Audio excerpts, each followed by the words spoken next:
আমি বুঝতে পেরেছিলাম যে ও কোনোভাবে কিছু একটা টের পেয়েছে যে কিছু একটা আমরা গন্ডগোল পাকাচ্ছি।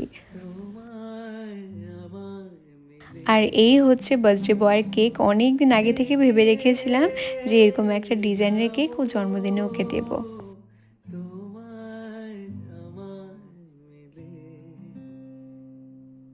তারপরে শুরু হয় আমাদের ফটো তোলা। কাকু কাকুমণিকে পাশে দাঁড় করিয়ে ওর সাথে একটা ফটো তুলে দিই। আর আমরা দুজনেই না খুব ফ্যামিলি পার্সন, আমরা ফ্যামিলি ছাড়া কিচ্ছু বুঝি না।